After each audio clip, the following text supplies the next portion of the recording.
Thank you, Derek, and good morning, everybody. It's been great to be here. I talk a little bit about sort of our priorities at Sprint, and specifically focus on where we see the challenges and the opportunities around as it relates to the network.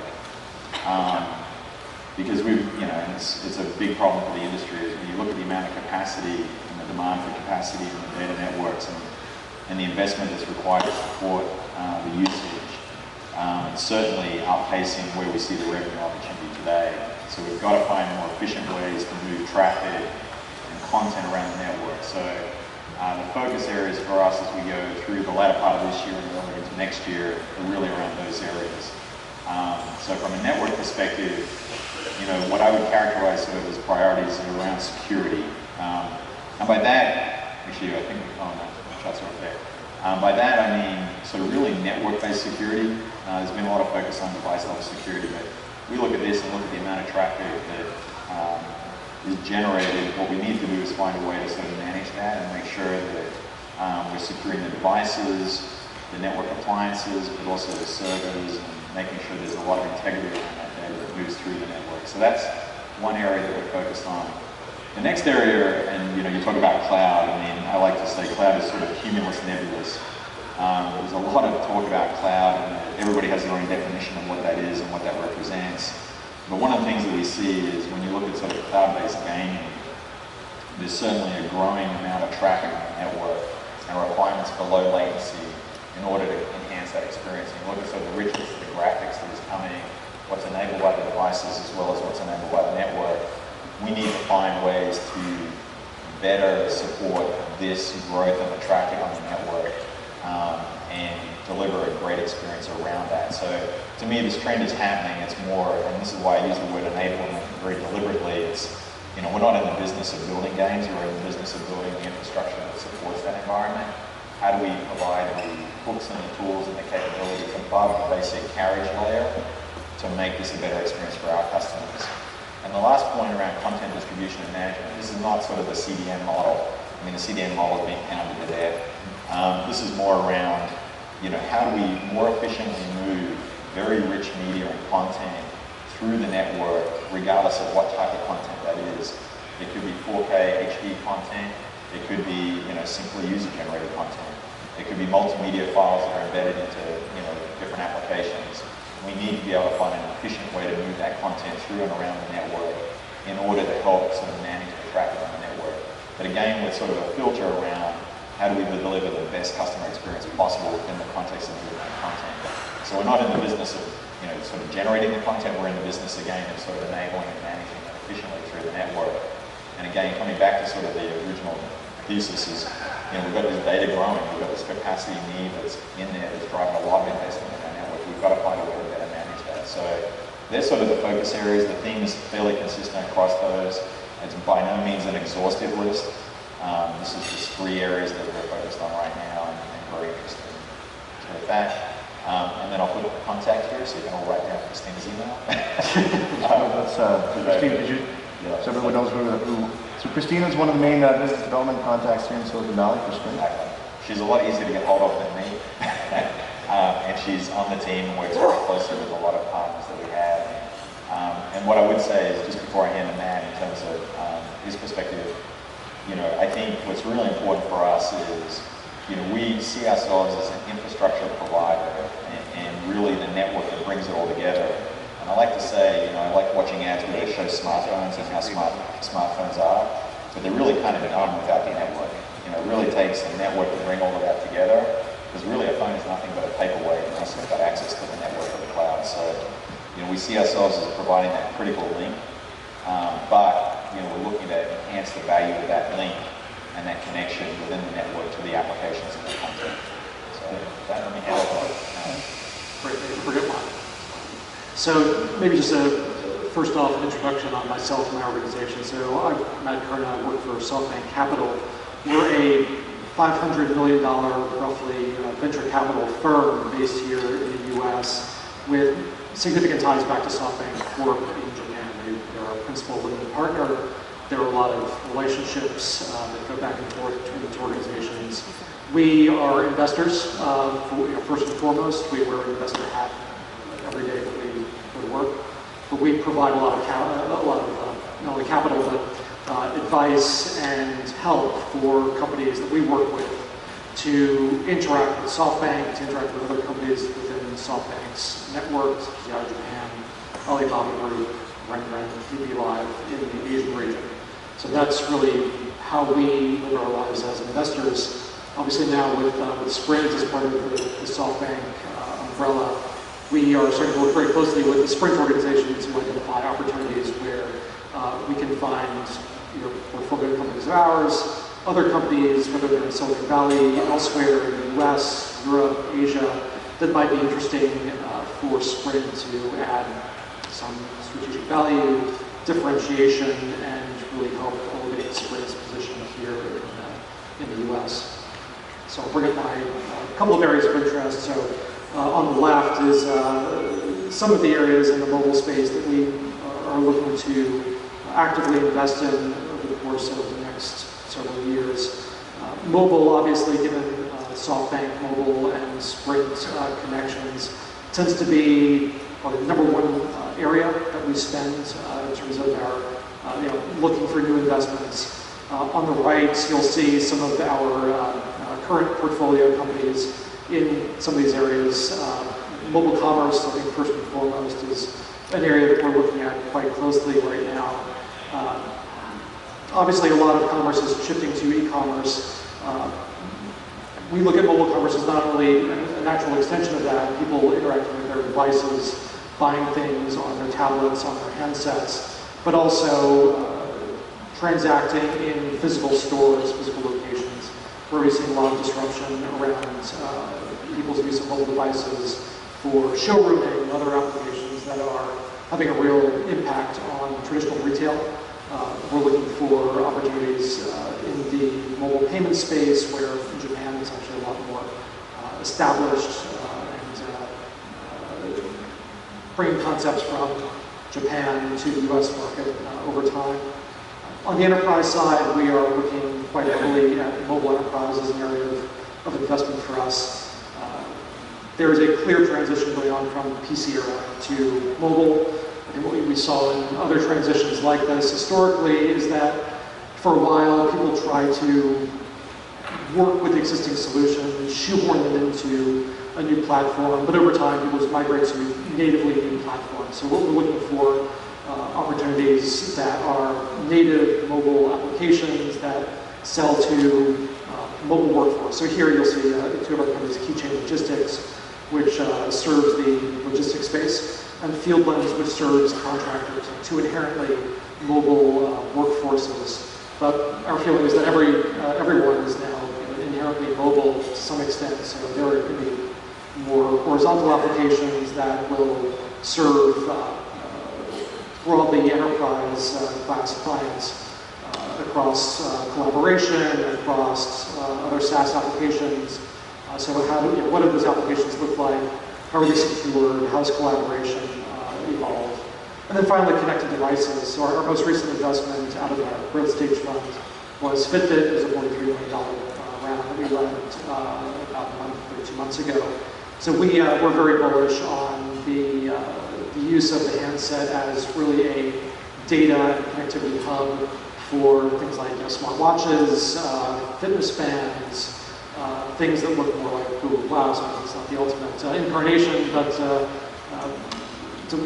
home network devices, everything that interfaces with your handset as a point of connection to the network. So those are some of the areas that we're looking at. So here's my contact information. Don't abuse my cell phone number. Matt, where are you located? What's the city? I'm in New York, but I'm located on a plane more often than I'm here. And what's the smartwatch you're wearing? Which one? This is a Meta watch. So I own this one. I have the Pebble. I haven't gone for the Samsung one yet, but I'm a little bit of a gadget freak. But it's a neat device. I had to go with the Pebble because they had orange. Matched my color. See a theme. So okay, that's great. So you're involved in the Softbank capital aspect as opposed to the Japanese phone company. That's right. So you're deeply involved with the Sprint investment, right? Correct. Yeah, so I'm on the Sprint Venture Advisory Board. I've spent time tracking around Israel with Stephen earlier this year, looking at companies that could feed into Sprint and helping them think through the local advertising strategy. So we're trying to provide a lot of support as investors, but also as a funnel for new interesting opportunities. Because that's clearly one of the most important things we can talk about is this recent investment. It's going to have is it going to have a massive effect on spreads, or is it going to have, what's going to change? So maybe I'll take that one. I think it's definitely a material event. It's a huge investment that Softbank has made in Sprint. But it's more than just Sprint. It was gave us the ability to kind of bring Clearwire back in. Yep. And so when you look at sort of the partnership that we have with Softbank, it's even beyond just the investor in Softbank investing in Sprint. I think that's what Matt touches on as well. It's really the partnership that goes beyond, just Softbank and that, and it's the funnel that Softbank Capital can bring as well in terms of innovation into the business. But it is going to substantially change the landscape here in North America. And I think for the benefit of our consumers, I think, when you look at the investment, not only did it give us sort of a renewed structure to our balance sheet, but in SoftBank we have a partner in Japan who's working with the same technology in terms of 2.5. When we talk about LTE specifically, with TDD LTE, what we're doing with FDD LTE, and then how we integrate those networks going forward across the different spectrum bands. So from a technology perspective, there's a lot of learnings there. Some might look at it and say, well, we're 3GPP and HSPA and there's CDMA, but in the long run, we're all converging towards LTE, and that's an important vision that we have. Right. I know that you talked about the frequencies and such. Yesterday we spoke with China Mobile, and they mentioned that they're going to do some TV LTE at 2.5 or 2.6, I believe, and so that would be very compatible with the Sprint equipment. So do you find you have global compatibilities at 2.5? China Mobile obviously mentioned it. You have it with Softbank in Japan. Are there other places in the world where they're going to drive volume with that frequency?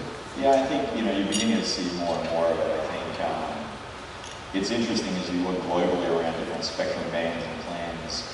It's odd that 2.5 actually seems to be one that's consistently allocated in a lot of different countries. In Europe they have a combination of FDD and TDD in that band, but it's a good band. And I should probably point out that on its own it's okay. It's really the combination of the different spectrum bands where the value comes in.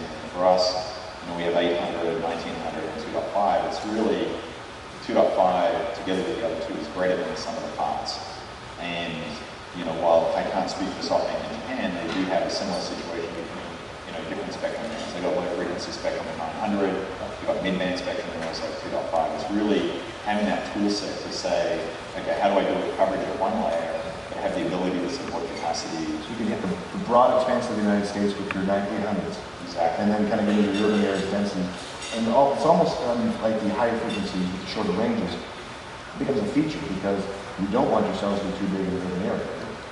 Yeah, I think it gives you the spectrum depth at the higher frequencies to absorb that capacity. That's kind of how I look at it. And so the 800 megahertz is kind of interesting because historically that's one of the things that IDEN was on, the Nextel. So how are you guys progressing with migrating the IDEN network users onto the more modern digital technologies? So what's IDEN? Sorry. IDEN's gone. It's done. Get it done. No, we actually flipped the switch on that. Yep. So we are, and in fact, we've already been seeding the base of devices in the base of customers with 800. And so as we begin to light up the network with network vision, which we've talked about a lot, you're going to see a dramatic improvement in terms of the coverage and the quality of the network. So really for us, the 800 becomes sort of a very strong coverage layer, which allows us to now get to a point where we can be much stronger in terms of our competitive position versus the enterprise. I think there is, you're in a good position where you have a lot of options because there was a point in time when there was an FCC deal to migrate IDEN off of certain bands that were adjacent to public service and angles and such. And that caused a lot of challenges for then Nextel. But that's all behind you now. And you basically have this is the 800 basically a greenfield that you can now build on? I wouldn't quite say it's a greenfield. There's still some rebanding and some work that we have to do. But we are pursuing LTE down around that band as well. But it really allows us to kind of begin to level the playing field in terms of network quality focus of the other guys. Right. And then I think, you know, the 2.5 is when we level the playing field in terms of the quality of the coverage with the lower frequency, but then we can really take it to them with what we have in 2.5 on the depth of the spectrum. But as I say, it's a combination of those that's very powerful. And I think, you know, to kind of bring it back to even the relationship with Softbank, it's something we have in common with them. So the philosophy and the approach and how we engineer networks and how we manage even the devices and how the devices work across these bands is something that we have in common. And you mentioned that bringing clear back in the fold is an important thing to do with the system of Softbank. So was it this influx of capital that allowed Sprint to finally ingest clear back in? So it gives you, you know, because you earlier on kind of split the 2.5 band between those two operating companies, right? So now well, we actually created Clearwire as really the entity that was building out 2.5 as a separate entity. So we didn't actually hold any of the licenses for 2.5. And unfortunately, read the history of it, it didn't work out as well as I think we'd all expected, so we needed to kind of bring it back and control it. But are we not, we're talking about 100 megahertz of bandwidth in a lot of regions of the country, right? Actually, a little more than that. So, tremendously wide channel. All right, so Matt, what kind of cultural differences, what can we expect Softbank to bring to Sprint? It's a good question. I think, you know, Sprint is obviously a great organization. So we've been extremely impressed by people at Sprint and how they embrace this new thing. Should I ask you to speak up on it? Oh, sorry. Thanks. So we, Softbank Corp in Japan is really an amazingly nimble company. It's been around for 32 years at this point. Yep. It started as a distributor of software products. That's why it's called Softbank. Yes. Soft is Japanese for software. Bank is bank of software. They saw, Masayoshi Son saw the evolution of the internet coming, leaned heavily into the internet in the early to mid 90s with Yahoo and the like. Went from there to identify mobile as the next wave in 2006, which drove the acquisition of Vodafone KK, became Softbank Mobile, obviously. And now this is with Sprint, a new iteration of the organization in a lot of different ways. So it's an organization that's never had a problem making vast course changes and being extremely flexible for such a large organization and you know a large organization based in Japan, especially. Right. So really, what we're hoping to bring to the table is really this culture of innovation, this culture of Silicon Valley, of finding new opportunities and new technologies, new applications that can really delight Sprint subscribers, that can drive greater ARPU, can drive greater profitability through Sprint, and really enhance the carrier in major ways. So it's not just capital, it's actually the culture of innovation. It's bringing together a lot of these new ideas and technologies. And SoftBank, brought so many things early to Japan. Japan was very strong on feature phones, and SoftBank was kind of the first one to bring the iPhone to Japan. That's right. That's right. 100% smartphone in Japan, and you know, Son, because of who he is, he was able to have this very rich conversation with Steve Jobs at one point, and convinced him not only to give him exclusivity for the iPhone in Japan that was rolled out there, yep, but also to make some significant changes in terms of the operating system, how it worked, to make it more accessible and more palatable to Japanese users. So, Son, he knows the consumer remarkably well, and I think that applies not only to what he's done with SoftBank, but will also bring some of that magic to Sprint. And so that's historically a sore point. In Sprint as well, it took a while to get that phone, but now you've got a full range of devices, right? So tell me a little about your devices and what you see coming forward in that space. Yeah, it's always dangerous when you look forward in terms of devices. I think one of the things I would say is what's exciting about where you see the future of this industry going is, and I kind of like I like the term, but it's an interesting term to use. We call it a smartphone. The fact that we still use the phone in the name is kind of interesting because it's really less about it being a phone. And it's really questionable whether it's actually smart. It's really it's almost a computing device somehow that's connected to the network. And I think if you simply track Moore's law out and you look at sort of what we can do with memory storage, displays, and you just model that out 5 years, I mean, the kind of device that we're going to be using on our network is really not a smartphone anymore. So I think it's going to be fantastic, and that's where I think the vision that Softbank has and the relationships that they have and what they're doing with Softbank Capital becomes very important because really the network is sort of the glue that holds it together, but the richness in the customer experience is going to come from everything else that's sitting on top of that and taking advantage of that connectivity. And so I think when you look forward, the smartphone that we see today is really going to become sort of the feature phone of tomorrow. But I would say that one of the most interesting things as you look at technology is we always seem to come back to the battery. The battery seems to do this one thing that doesn't quite move as fast as anything else. And the technology around battery management, power management is going to become increasingly important in the device. So I think the device is only going to get more and more sophisticated, better, smaller. They're going to become less phones, but I think it's going to consume more and more data. And that's why when you look at sort of the priorities that I laid out, it's how do we manage this huge amount of data that we're going to be moving.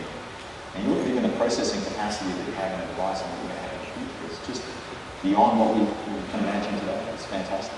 Todd from Digital was saying yesterday their vision of a living network, they call it, 5G, but how the devices will kind of morph into this constantly transmitting, sensing, context sensing, receiving updates from the cloud, and transmitting data to the cloud, which for a network operator could pose some challenges, right? This, first of all, assuming the coverage gets so good that these things, as long as in semi-urban contexts are constantly connected, they're constantly sending a lot of data. How do you manage that? How do you prepare for that? Well, it's interesting. I mean, the devices today are constantly sending data. I mean, it's interesting because people talk about the number of transactions and they look at certain applications that are sitting on top of the devices. But the devices are constantly evolving, looking at network selection, signaling. And there's a ton of transaction activity that people just take for granted. I mean, when you make a phone call, there's a lot of stuff that's going on in the background. And so that's only going to increase as the connectivity gets richer. But I think, Matt talked about Fitbit. I mean, you're really talking about the device becoming sort of the hub for doing a lot of stuff together. And the networks are going to become smarter. And, we like to say, the network's going to begin to sort of feel, see, hear. The intelligence that's going to exist within the network is fantastic. And I think it's only going to get better. I think that also one of the things that's going to bring the smartphone to the next generation is today, you have to do anything. You have to pull the phone out of your pocket. You have to describe exactly what you want to your phone. You pick the application. Yes. Click, clack, and it's incredibly, it's cumbersome in a lot of ways. Yeah. So integrating and ingesting all the intelligence that sits in the cloud, whether that's in different kinds of applications, so that the handset becomes a digital concierge, not just something that reacts to you, but actually prompts you, understands where you are, the context. What might you want to do?